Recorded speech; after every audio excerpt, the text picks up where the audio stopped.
আসসালামু আলাইকুম সবাইকে। আজকে আমরা হচ্ছে নার্সিং ভর্তি পরীক্ষার জন্য একটা স্পেশাল ক্লাস নিয়ে আসছি।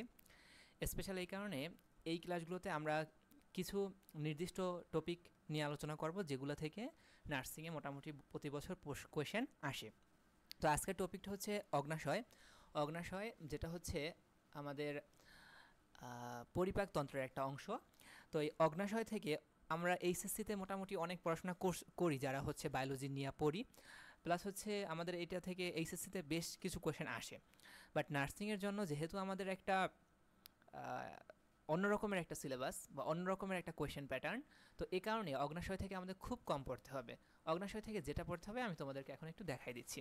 শুরুতে আমি তোমাদের বোঝার জন্য এখানে একটা ছবি রাখছি, দেখো এটা হচ্ছে আমাদের একটা অগ্নাশয়। তো এইখান থেকে দেখো আমাদের এই যে অংশটা আমি এখন এই কালো কালি দিয়ে দেখাইতেছি, এই পুরো অংশটাই হচ্ছে আমাদের অগ্নাশয়। পুরো অংশটাই কি প্যানক্রিয়াস, বা এটা আমাদের ইংরেজি হচ্ছে অগ্নাশয়, প্যানক্রিয়াস বা অগ্নাশয়। তো এই অগ্নাশয়ের তিনটা পার্ট থাকে, ঠিক আছে? তো সামনের এই অংশটা হচ্ছে অগ্নাশয়ের দেহ বা বডি। আচ্ছা না, এটা হচ্ছে আমাদের মাথা, এটা তো আর দেহ হয় না। এটা হচ্ছে আমাদের হেড বা মাথা। মাঝখানের অংশটা হচ্ছে অগ্নাশয়ের বডি। আর সবার শেষে যে অংশটা আছে এটা হচ্ছে অগ্নাশয়ের টেইল বা লেজ।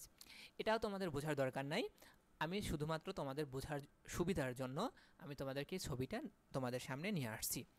নেক্সট এখন তোমাদের যেটা দেখতে হবে, দেখো একটা কোশ্চেন আমাদের লাগে, সেটা হচ্ছে এই যে অগ্নাশয়টা, অগ্নাশয়ের এই যে মাথার কথা বললাম, এই মাথার সামনে কি আছে দেখো। তো মাথাটা যুক্ত থাকে ডিউডেনামের সাথে। মাথাটা কার সাথে যুক্ত থাকে? ডিউডেনামের সাথে।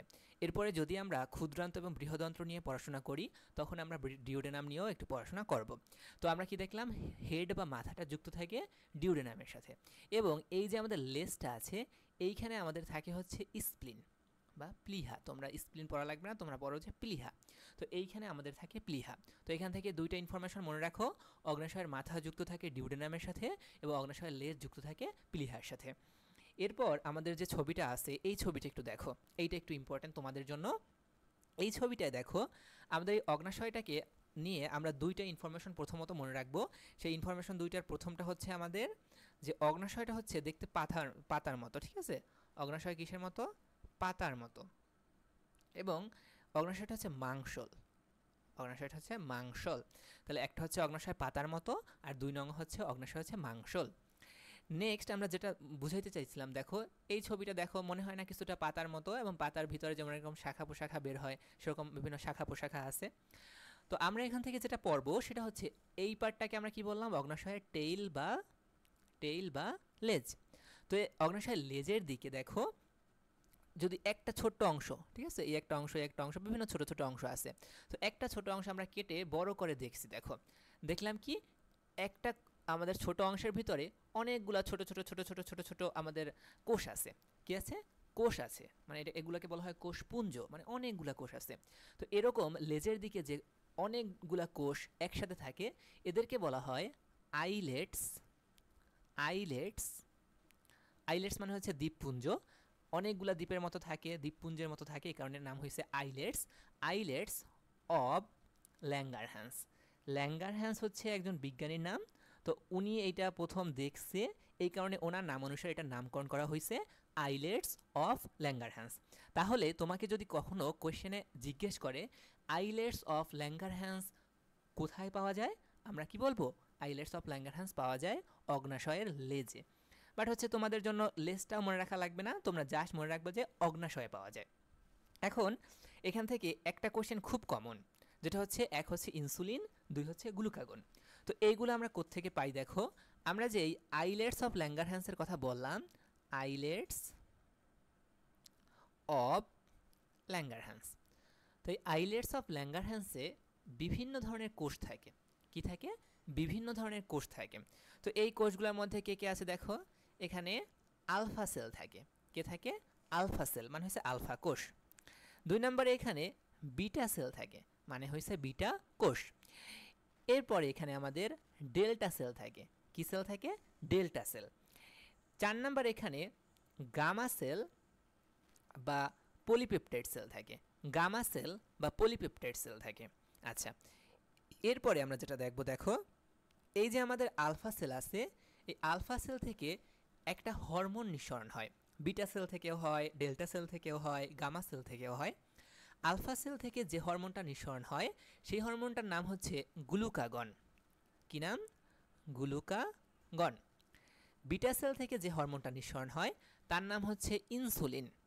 এই ইনসুলিনটার সাথে তোমরা সবাই মোটামুটি পরিচিত, অনেকে যাদের হচ্ছে বাসায় ডায়াবেটিস আক্রান্ত রোগী আছে, বয়স্ক যারা, তারা একটু পরিচিত। তো বিটা সেল থেকে নিঃসরণ হয় ইনসুলিন নামক হরমোনটা। ডেল্টা সেল থেকে সোমাটোস্ট্যাটিন ক্ষরণ হয়, গামা সেল থেকে প্যানক্রিয়াটিক পলিপেপটাইড ক্ষরণ হয়। বাট তোমাদের নার্সিংয়ের যারা প্রিপারেশন নিতে চাও তাদের জন্য এই দুইটা দরকার হয় না, বাট এই দুইটা অনেক বেশি ইম্পর্টেন্ট, অনেকবার আমরা কোশ্চেনে এটা দেখছি। আচ্ছা, এখান থেকে আরেকটা পড়তে হবে, দেখো এই ইনসুলিন আর গ্লুকাগন কি করে। তোমরা দেখবা যারা হয়েছে ডায়াবেটিস আক্রান্ত পেশেন্ট, এরা অনেকে ইনসুলিন নেয়, সিরিঞ্জের মাধ্যমে সিরিঞ্জ পুশ করে ইনসুলিন নেয়। কেন নেয়? কারণ তাদের যেহেতু ডায়াবেটিস আছে, তার মানে কি গ্লুকোজের মাত্রা বেশি, তো ওই গ্লুকোজের মাত্রা কমানোর জন্য তারা ইনসুলিন পুশ করে নেয়। তো ইনসুলিনের কাজ তাহলে কি হবে? ইনসুলিন হচ্ছে গ্লুকোজের পরিমাণ বা গ্লুকোজের মাত্রা কমায়। আচ্ছা, আরেকটা দেখবো, সেটা হচ্ছে গ্লুকাগন। গ্লুকাগন কি করে? গ্লুকোজের মাত্রা এর উল্টোটা করে, গ্লুকোজের মাত্রা বাড়ায়। তো এই দুইটা আমরা একটু ইনফরমেশন দুইটা একটু মনে রাখবো, যে আলফা সেল হচ্ছে গ্লুকাগন ক্ষরণ করে, যেটা হচ্ছে গ্লুকোজের পরিমাণ কমায় বাড়ায়, আর বিটা সেল হচ্ছে ইনসুলিন ক্ষরণ করে, যেটা হচ্ছে গ্লুকোজের মাত্রা কমায়। আচ্ছা, এরপরে আমরা এখানে 3টা কোশ্চেন রাখছি। দেখো আজকে যেহেতু আমরা অগ্নাশয় টাইপটাই পড়তেছি, তো এই টাইপ থেকে আমাদের বিগত বছরগুলোতে এই 3টা টাইপের কোশ্চেন আসছে। 1 নম্বরে যে কোশ্চেনটা আসছে, দেখো আইলেটস অফ ল্যাঙ্গারহ্যান্স মানবদেহের কোন অঙ্গে থাকে? তোমরা তো এটা অবশ্যই এখন আনসার করতে পারবা। কোথায় থাকে? অগ্নাশয়ে থাকে। ইনসুলিন কোথা থেকে নিঃসৃত হয়? তোমরা সবাই জানো যে আমাদের অগ্নাশয়ে কে আছে? বিটা সেল আছে। সেই বিটা সেল থেকে কি ক্ষরণ হয়? ইনসুলিন ক্ষরণ হয়। তার মানে ইনসুলিন কোথা থেকে নিঃসৃত হয়? বিটা সেল থেকে। বাট এখানে কি আমাদের বিটা সেল আছে? নাই। তাহলে কোথা থেকে নিঃসরণ হবে? অগ্নাশয় থেকে। তো অগ্নাশয় থেকে বিটা সেল, সেখান থেকে ইনসুলিন। যেহেতু বিটা সেল নাই, আমরা অগ্নাশয় দাগাতে পারবো। কোনটা গ্লুকোজের পরিমাণ বাড়ায়? তোমরা তো জানোই গ্লুকোজের পরিমাণ কে বাড়ায়? গ্লুকাগন। আর গ্লুকোজের পরিমাণ কে কমায়? এইটা হইলে হয়তো ইনসুলিন। এটা হইলে কি হইতো? ইনসুলিন হইতো। আচ্ছা, তো আমাদের এই যে আমরা অগ্নাশয় টপিকের কথা বললাম, এখান থেকে এই ধরনের কোশ্চেন আসলে অবশ্যই তাহলে তোমরা পারবা। এক্সট্রা আমি আরেকটা জিনিস তোমাদেরকে একটু পড়াই দেই, সেটা হচ্ছে আমরা একটু আগে যে বললাম আমাদের ক্ষুদ্রান্ত আর বৃহদন্ত্রের কথা, ওইখান থেকেও তোমাদের একটা কোশ্চেন আসে, সেটা হচ্ছে এদের অংশ নিয়ে। ঠিক আছে, একটা হচ্ছে ক্ষুদ্রান্ত আর একটা হচ্ছে বৃহদন্ত্র। ক্ষুদ্রান্ত থেকে যেটা পড়তে হয়, এর সাইজ হচ্ছে 6 থেকে 7 মিটার। বৃহদন্ত্র নিয়ে যেটা পড়তে হয়, এর সাইজ হচ্ছে 1.5 মিটার। দেখো নাম কিন্তু ক্ষুদ্র, বাট সাইজ কিন্তু বড়। ঠিক আছে, এর কারণ হচ্ছে ক্ষুদ্রান্তটা এরকম সাইজের, দেখো লম্বা, বাট এর ব্যাস কম। বৃহদন্ত্রটা এরকম সাইজের, খাটো, বাট এর ব্যাস বেশি। ঠিক আছে, তো এখান থেকে নাম আসছে ক্ষুদ্রান্ত আর বৃহদন্ত্র, বাট সাইজ হচ্ছে ক্ষুদ্রান্তের 6 থেকে 7 মিটার, বৃহদন্ত্রের 1.5 মিটার। আরেকটা আমরা জানবো, সেটা হচ্ছে এই যে আমরা ক্ষুদ্রান্ত পড়লাম, ক্ষুদ্রান্তের 3টা পার্ট এবং বৃহদন্ত্রেরও 3টা পার্ট।